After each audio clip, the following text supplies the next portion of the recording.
start spreading the news. I'm leaving today. I want to be a part of it. New York, New York, these vagabond shoes are longing to stray right through the very heart of it. New York, New York. I want to wake up in a city that doesn't sleep and find I'm king of the hill, top of the heap. These little town blues are melting away. I'll make a brand new start of it in old New York. If I can make it there, I'll make it anywhere. It's up to you, New York, New York.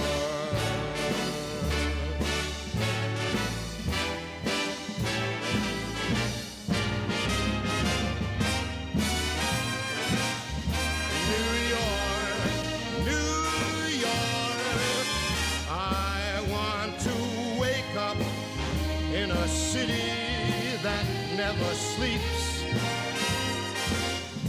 and find I'm a number one, top of the list, king of the hill, a number one. These little town blues are melting away.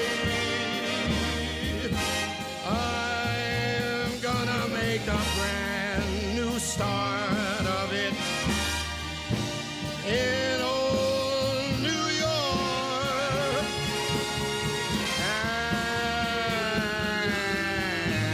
And if I can make it there, I'm gonna make it anywhere. It's up to you, New York, New York, New York.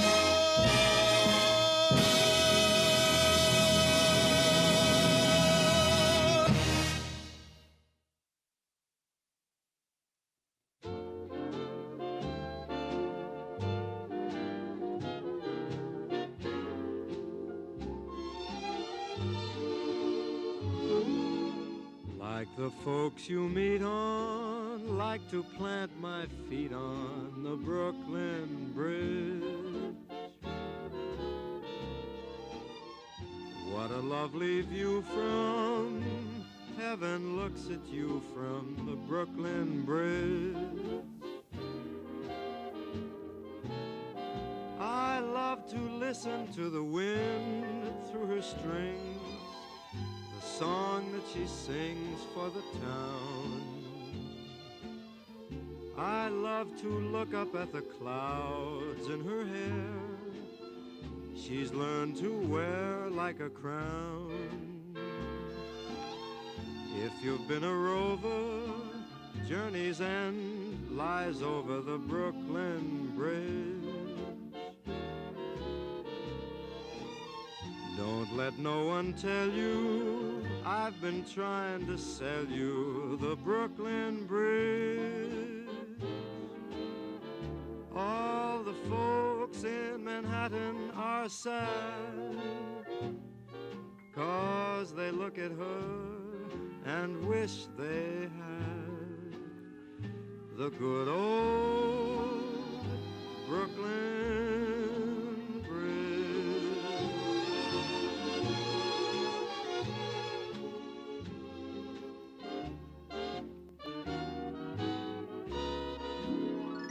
If you've been a rover, Journey's End lies flies over the Brooklyn Bridge. Don't let no one tell you that I've been trying to sell you the Brooklyn Bridge. You'll miss her most when you roam, 'cause you'll think of her and think of home, the good old Brooklyn Bridge.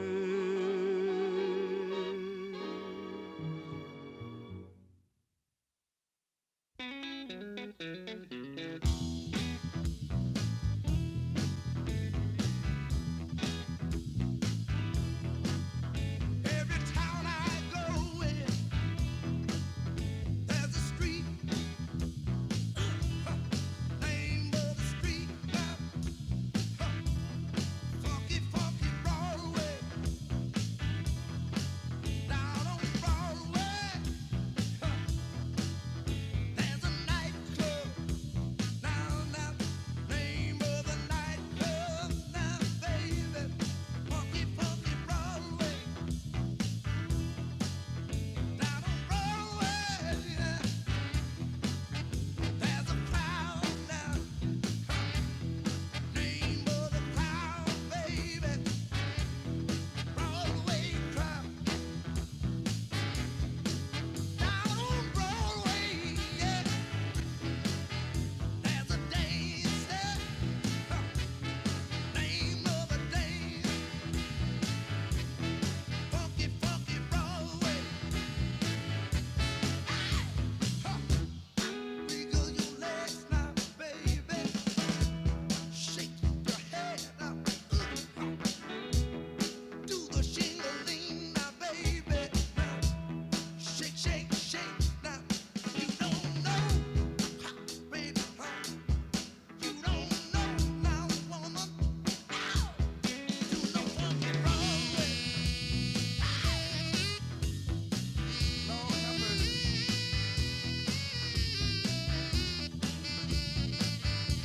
Oh, you got me feeling all right.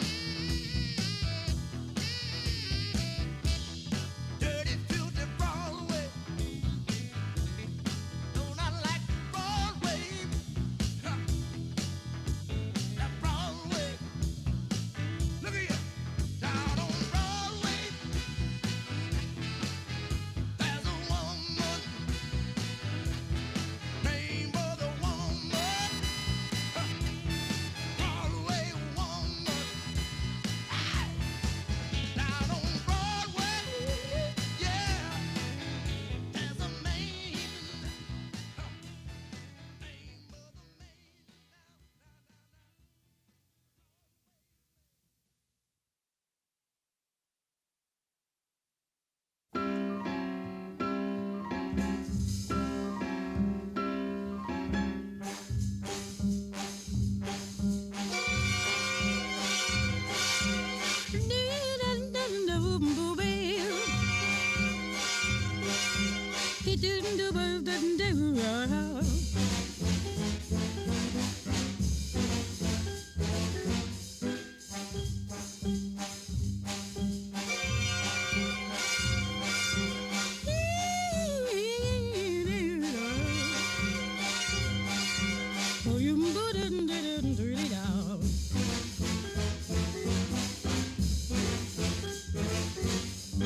You must take the A train to go to Sugar Hill way up in Harlem.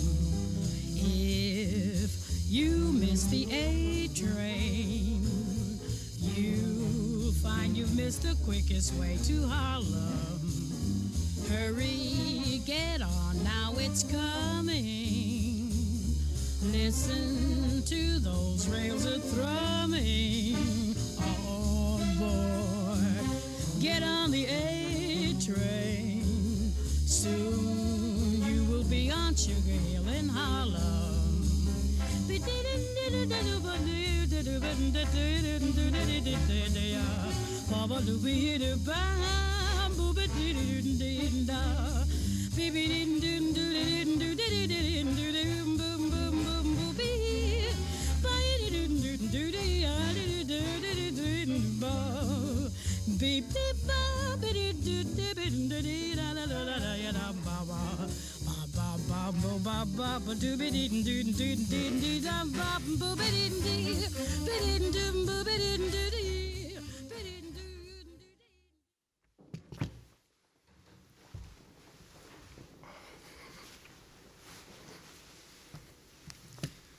Well, good morning, everybody. It is hard to believe it, but we are now in the month of July.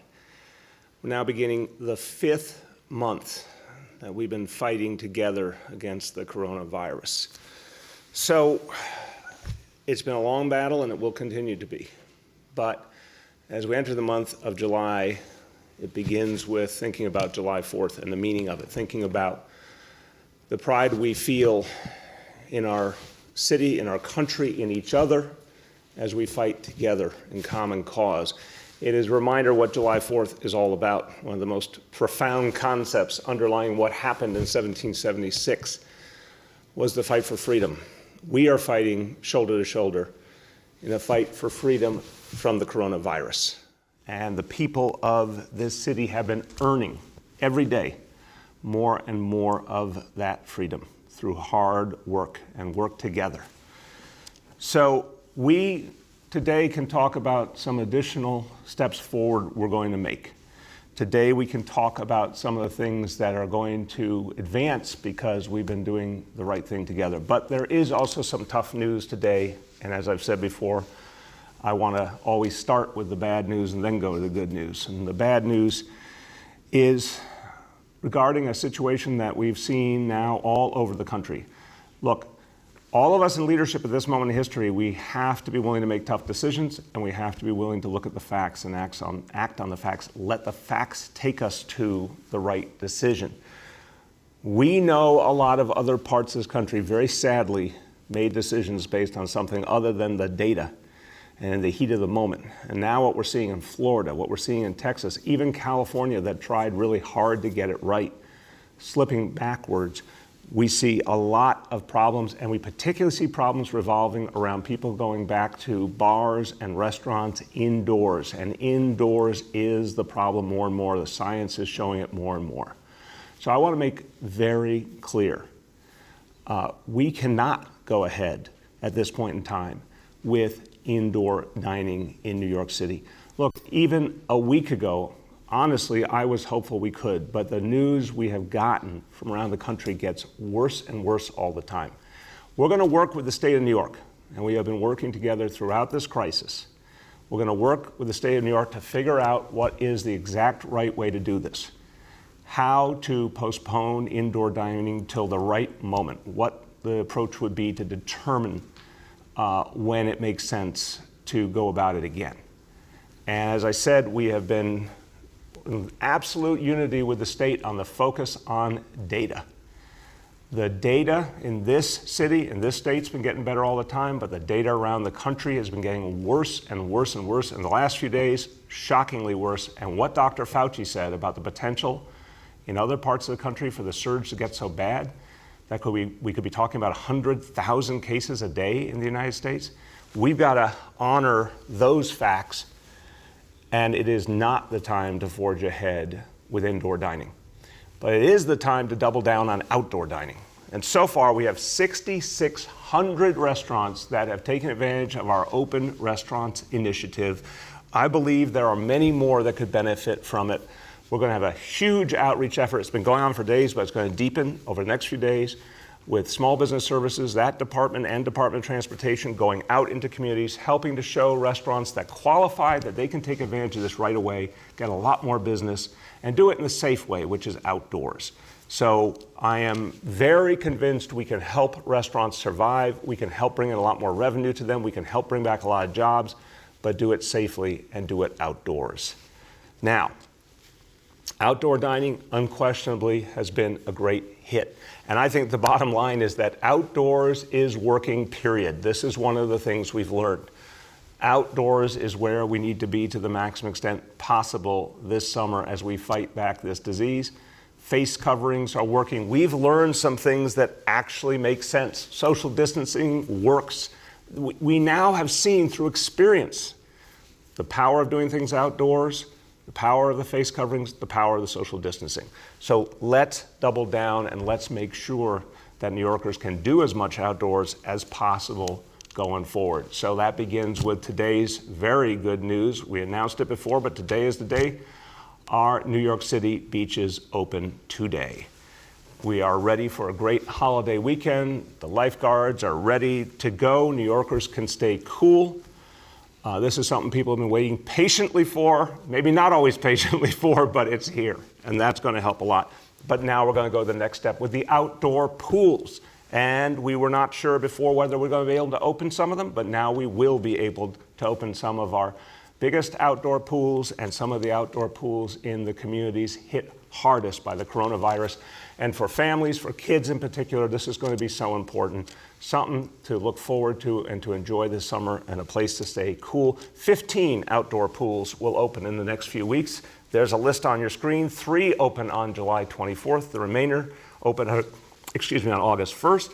Now, it's not all of our pools. The truth is we had to choose the ones that we thought would have the maximum benefit for the communities hit hardest, the largest pools that we could open, the ones for folks who are the farthest from the beaches. We had to make some choices, but I think these 15 pools are going to make a big, big difference for people in communities all over New York City. Now, again, we're going to do it the right way. There will be social distancing. There will be face coverings when you're not in the pool.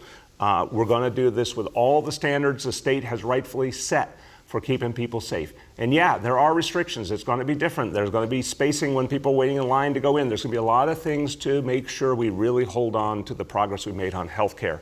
But it will all be worth it. And for our kids in particular, it's going to help for them to have a better summer.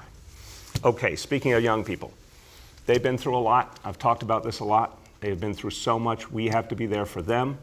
And a very good result of the budget process, working with the City Council that really prioritized young people, and I give them credit for that. $115 million will now be invested in summer programming, and that's going to reach 115,000 young people in this city. And I want to tell you about a couple of the pieces. One, so important, we're going to use young people as social distancing ambassadors and ambassadors for our test and trace program, getting the word out in communities. They'll get paid to do this good work, give them meaningful, productive work to do, rewarding work to do, and they'll help us to keep people safe. We're also going to have summer camps, combining our pre-existing efforts, the Compass Initiative, Beacons programs, Cornerstone programs. We're going to have a summer camp initiative. A lot of it will be online. Some of it will be outdoors. All of it will be done safely, but it'll be very enriching for kids. And then the Summer Bridge program. Now, this takes what we have done historically with summer youth employment, makes a variation on that for the coronavirus moment, make sure that our young people will get financial support, that they'll be able to work on career readiness and be able to explore the future and do important community service. A lot of that, again, will be online, but it will be very positive and rewarding for our kids. They'll make a difference in their communities. They'll prepare themselves for their future. It will help our kids on the right path and help them to get compensated because we want our young people to have a positive and productive summer. Now let's turn to our indicators. And again, today, good news in New York City, which you have earned. Indicator number 1, daily number of people admitted to hospitals for suspected COVID-19. That threshold is 200, and today there are 61 patients. Indicator 2, daily number of people in health and hospitals, ICUs. That threshold is 375. Today, 293 patients. And most importantly, percentage of people testing positive citywide for COVID-19, threshold of 15%. Today, 2%. That's the number we've been at most of the time in the last few weeks, and that is a very, very good number. A few words in Spanish. Los neoyorquinos siguen ganando su libertad sobre este virus, pero todavía no es tiempo de bajar la guardia. Tenemos que aprender de otras ciudades que abrieron demasiado pronto y tomar decisiones difíciles para prevenir una segunda ola del virus. Juntos vamos a abrir de nuevo, pero en la forma correcta, despacio y con la seguridad de los neoyorquinos como prioridad. With that, we will turn to our colleagues in the media. Please let me know the name and outlet of each journalist. Good morning, all. We'll now begin our Q&A. As a reminder, we're joined today by Budget Director Melanie Hartzog, SPS Commissioner Janelle Doris, Parks First Deputy Commissioner Liam Kavanaugh, and Senior Advisor Dr. Jay Varma. First question today goes to Bridget from WNYC. Good morning, Mr. Mayor. Hey, Happy Bridget. Beach Day. How you doing? Happy Beach Day. Yes, I'm doing okay. I know that's important to the residents of the Rockaways in particular. Yes, it is indeed. So I have a couple budget questions. The first I want to sort of more big picture historical. You know, I know this was a very difficult budget agreement to reach. You faced huge budget gaps because of the pandemic. And yet even this $88 billion budget is vastly larger than your first full fiscal year in 2015 when it was just a $75 billion budget. So I'm wondering if you could just talk a little bit about how you want New Yorkers to understand how the city budget has grown under your mayoralty. Bridget, And then I have a second question. Yeah, thank you. It's a very, very important question. And the budget grew because we had the revenue. The budget grew because the city was succeeding. You'll remember recently as February, 4.6 million jobs, the most in the history of New York City. The budget grew because we had so many important investments to make to build up the city and make it more fair and equal. So I am someone, look, my political orientation is really clear. I am someone who believes that we learned a lot of what we needed to know about life from Franklin Delano Roosevelt's New Deal, and that a government that invests in its people actually creates a stronger and sustainable society. So we invested a huge amount in education, pre-K, 3K, after-school programs, a huge amount in affordable housing, a huge redistribution of wealth. Tens of billions of dollars that we redistributed to working class people and communities of color that had gotten the short end of the stick. And all of that was worth it. And look, we need to get out of this crisis and move forward, and we're not going to do it through the quote-unquote austerity approach. We saw how badly that has failed in many parts of the world. We've got to keep investing whatever way we can, but within our means. I'm praying for a stimulus in Washington that will allow us to truly get back on our feet. But I think the investments we made over the long term were the right ones to make. And then, given the reaction to this budget deal and that, you know, Public Advocate Jumaane Williams is now no longer threatening to use his charter powers, but says he will, what actions are you prepared to take if he attempts to use the charter to block implementation of this budget? Yeah, look, Bridget, I was public advocate. I know the law. That's just a misinterpretation of the law. The law department feels that strongly. I know the city council feels that strongly. If you look at that passage, it says the public advocate and the city clerk sign off on the tax receipts. And I don't think anyone's going to say the city clerk can shut down the New York City government and shut down our budget, nor can the public advocate. So we're going to move forward. We have a budget that was agreed upon with the city council to keep this city moving forward.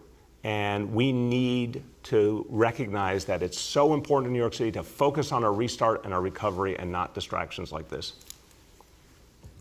The next is Al Jones from 1010 Wins. Al? Good morning, Mr. Mayor. Hey. So, this has to do with indoor-outdoor dining.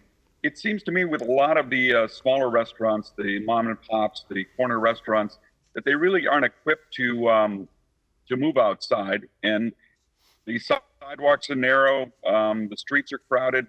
Has any thought been given to maybe opening up more of the streets? I know we have the Open Streets program, but more for restaurants, like they're doing up in on Arthur Avenue in the Bronx, closing off blocks and just giving them over to the restaurants to have a lot more outdoor seating? Yeah, Al, I think it's a really good idea. Look, we have two real successes.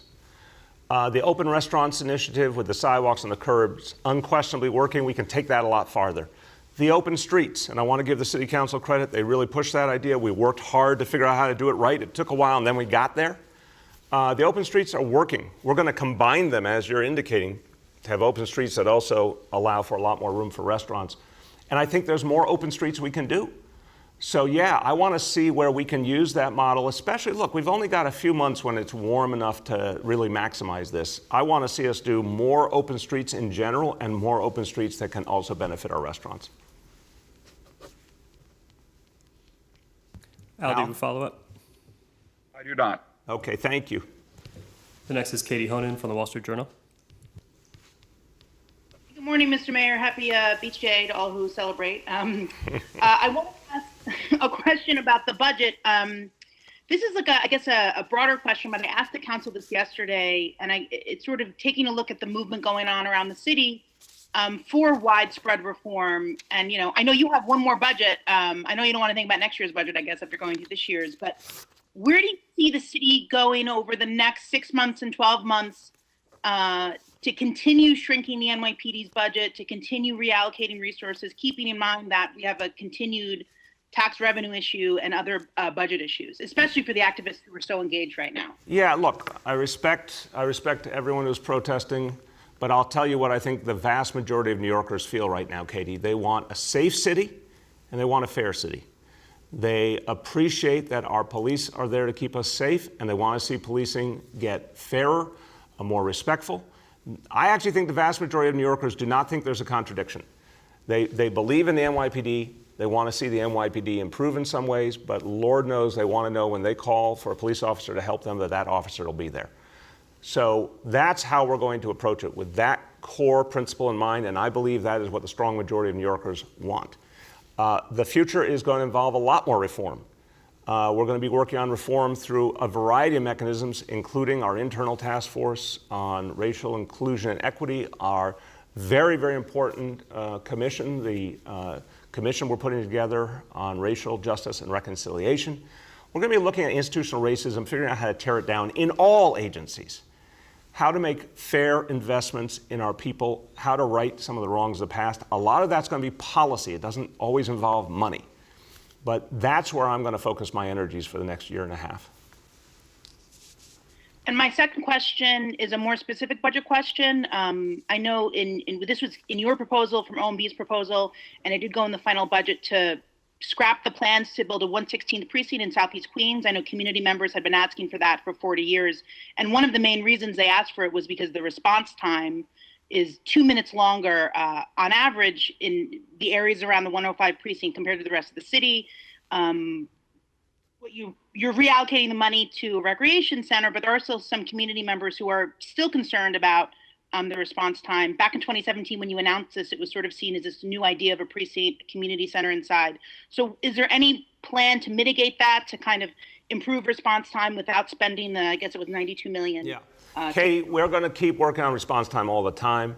And this is something I think will happen at some point in the future with the 116th precinct. But right now, it was right to reallocate those resources to a community center, the Roy Wilkins Center, and to really focus on young people. That's one of the things we're hearing rightfully from people all over the city, rightfully from the city council, refocus resources on young people. So I took the initiative to say, in addition to the $1 billion, let's do $500 million in capital from the NYPD for youth centers, recreation centers, in communities hardest hit. Let's go and focus on broadband and NYCHA. We're going to have a lot more to say on that in the coming days. That, I think, is the central thrust right now. How do we focus on young people? Of course, we're going to keep residents of Southeast Queens safe, and we're going to work on response time all the time. But the precinct, at this moment in history, it was more important to focus on the most pivotal investments. And I will continue to believe the day will come in the future when we can follow through on the 116th precinct. The next is Rich Lamb from WCBS 880. Mr. Mayor, good morning. Good morning, Rich.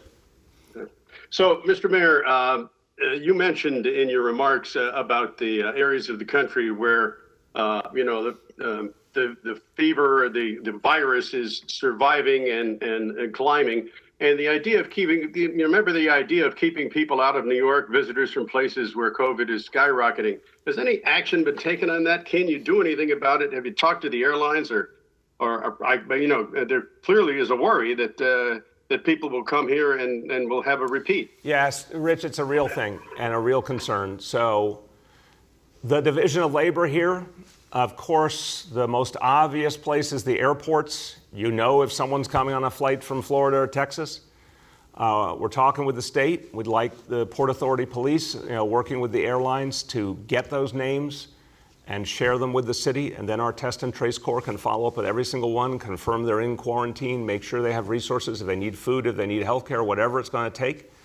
The bus terminal, Port Authority bus terminal, would be a great place for the Port Authority police to get names of people coming off of buses from the states that are on that list that the governor talked about.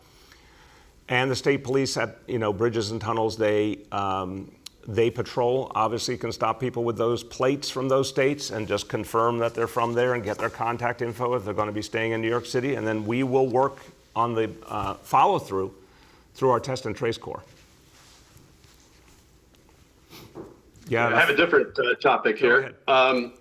So the encampment outside of City Hall, during their presence, the building that you named for your mentor, David N. Dinkins, and the old Surrogates Court building have both been defaced, painted with graffiti, nasty graffiti. Is this group going to be allowed to occupy the area indefinitely? And will you call out that defacing? Yeah, it's unacceptable and it's inappropriate. Look, I believe in peaceful protest. I do not believe in attacking people. I do not believe in attacking police officers. I think anyone who is, a protester who says vile, nasty things to a police officer is degrading their own movement. A protester who writes nasty, violent phrases on a public building is degrading their own movement, especially a public building named after our first African-American mayor. I mean, get it together, people. If you want to protest for change, do it in a peaceful, respectful manner. And I really believe that the people of this city respect peaceful protest. They do not respect violence. They do not respect denigration of others.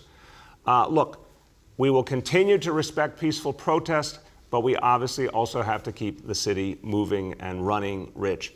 We'll figure out, as always, how to strike that balance. And I think the bottom line is, wherever there is protest, we'll work to make sure it is safe and peaceful. The next is Reuven from Hamadia. Good morning, Mr. Mayor. Sean from the Daily News reported yesterday that the budget projects $42 million in revenue from extra tickets by having more police personnel doing, quote, enforcement, unquote. Is this one way the city's trying to raise revenue during tough economic times by giving New Yorkers more tickets? Reuben, the fact is that the reason someone gets a ticket is if they're doing something wrong. We don't want fake revenue. We do want people to follow the rules. And so what's clear is we still have real problems in terms of traffic enforcement, parking enforcement areas where people are not following the laws, and that creates a problem for their fellow New Yorkers. So we will do enforcement only where it's appropriate and ensure that people understand there are consequences. About an incident several days ago, Councilman Kalman Yeager proposed amendments to reduce the interest rate charged to taxpayers who miss payments during the recovery period, saying people are having a tough time during this crisis. The city shouldn't be profiting from their misfortune, especially since you have said many times that you support letting renters delay rent payments. Now, during the council vote, members of your staff were texting council members saying that if the interest is reduced, it'll bankrupt the city. Do you agree that the city would be bankrupted if interest would have been reduced only for the upcoming property tax payments? And is the interest rate supposed to discourage late payments to be used by the city as a way to make revenue? Reuben, it's the same point. People need to, of course, pay their property tax bills, pay whatever they owe to the city of New York. Why? Because it allows us to keep everything else going. If you want safety, if you want to know that there's going to be a firefighter, if there's a fire in your house, if you want your garbage picked up, all the things, you want that healthcare system functioning, it depends on the tax revenue. We've been really clear that a lot of people are in hardship, and there are ways that folks who are in hardship can make adjustments in how and when they pay. There are interest rates. We've made adjustments to interest rates, but we can't say that it's an open situation where we can do without revenue and still keep this city going. We're not getting help yet from Washington or Albany. So we have to strike a balance, and I think we did strike a fair balance here. The next is Luis from New York. Good morning, Mr. Mayor. How are you? Good, Luis. How you doing? Hanging in there. Since last Friday, the governor has spoken of certain air filtration systems being mandatory for malls and as a recommendation for other businesses and offices. Has the city and/or health department been working in any way, shape, or form with the state in this regard, or speaking with local businesses about this? Yeah, Luis, it's an important point, and we are working closely with the state and all of our health team, working with the state health team, and we're certainly going to work with businesses, with office buildings, to figure out what's going to keep people safe. I know the vast majority of business folks I've talked to are already on this kind of thing, Luis. They want to make sure their employees are safe. They don't want to see a situation where there's an outbreak. They have a real positive self-interest in getting it right. But yeah, we're all working together to maximize the use of that kind of tool. Okay. Regarding indoor dining, have you any clue what the governor's decision today might be? I mean, you think his monitors last night found something pleasing or displeasing? What was that last part? Do you think his monitors, the state police, the health department, the liquor authority? I want to separate the different issues. Look, on indoor dining, what we're all looking at, the state and the city, is the experience from the other parts of the country that has been unfortunately so negative and so consistent. Certainly let the governor and his team speak for themselves. But I believe we all share a concern that indoor dining has now become problematic. And it's not a rule forever that we couldn't do it, but it's a postponement. That's what I believe is right to do. And wait till we have evidence that we can do it safely. There's a separate question about enforcing folks who are outdoors. And we have a lot of civilian agencies that are constantly going to make sure that we do not have outdoor groupings and address them. It's not perfect, but overwhelmingly, let's be clear, overwhelmingly, New York City residents respect social distancing, wear their face coverings, don't want to get each other sick. What I think we should be very careful about is that is not a role for police. It's not a role for city police or state police to enforce social distancing. We learned that through experience, and we are honest about it. We had to change that. We're not going to do it that way. I don't think the state police should either. We have time for two more today. The next is Mark Morales from CNN. Hey, good morning, everybody. How you doing today? Good, Mark. How are you? Good. I wanted to ask you about the budget, specifically on the NYPD's end. There were significant cuts made in other cities like LA, obviously Minneapolis. So I wanted to ask you, why not go and do a deeper cut? Or why was the decision made to shift around a lot of the budget? And I know that you mentioned yesterday that these are still cuts because you're still making the money available. But why not do something similar to what LA did, or Minneapolis, or maybe not Minneapolis, but other cities? Why was Mark, respectfully, I don't know if you, I'm not saying this disrespectfully. I don't know if you've seen all the details. I would compare what we've done to any city. We are reducing the size of our police force by not having the next recruit class. We are reducing our overtime levels. We're shifting functions away from police to civilian agencies.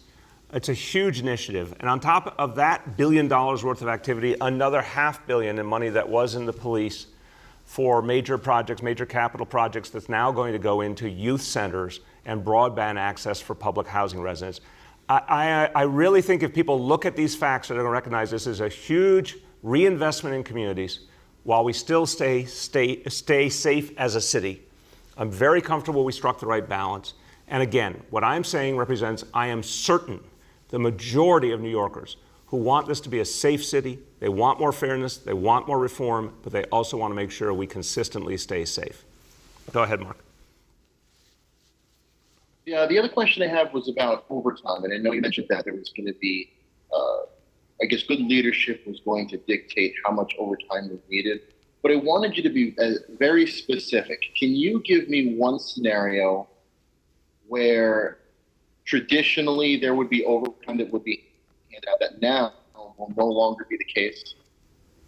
Yeah, look, Mark, the whole concept is to reevaluate everything we do with overtime and reform it. The NYPD for 25 years has been in the process of managerial reform, starting with CompStat.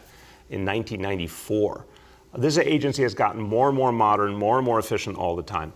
The team at the NYPD is going to look at all uses of overtime. Where can we reduce the number of officers used in a certain situation? Where is there something where we don't use overtime, but we use the officers who are on that shift? There's a variety of ways you can do it. Certainly we can save money with fewer events because a lot of events aren't happening, and staffing events differently in the future when they do happen again. But there's no question in my mind we're going to make some very big savings here by just approaching things in a new way. Last question for today goes to Michael Gartland from the Daily News. Morning, Mr. Mayor. Hey, Michael, how you doing, man? I'm all right. A couple of questions. One again on the budget, and back to the overtime.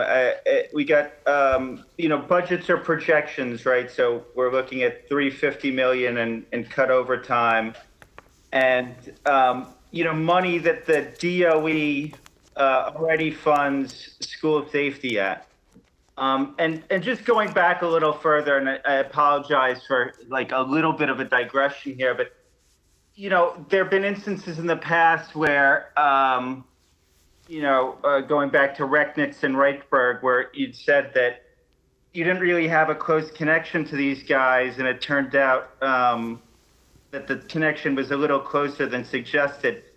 A lot of people say privately that, this budget amounts to basically a lie, and that there's been kind of a pattern of lying in this administration. And I kind of Mike, are you going to ask a question, or are you making a speech, brother? Sorry, I apologize.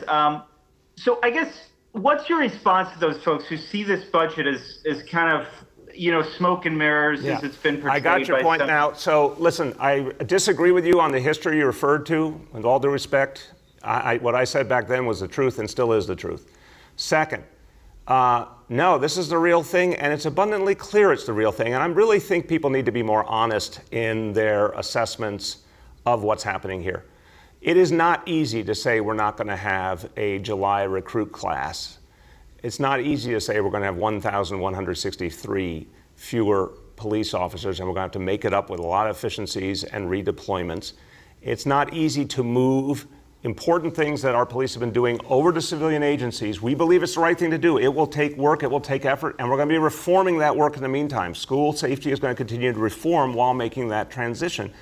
I don't see people reporting on the 40% decline in suspensions. That's what we did. The bringing in restorative justice, social emotional learning, all the changes. When we make profound reforms in how we treat our young people, that doesn't seem to make it to the front page, with all due respect.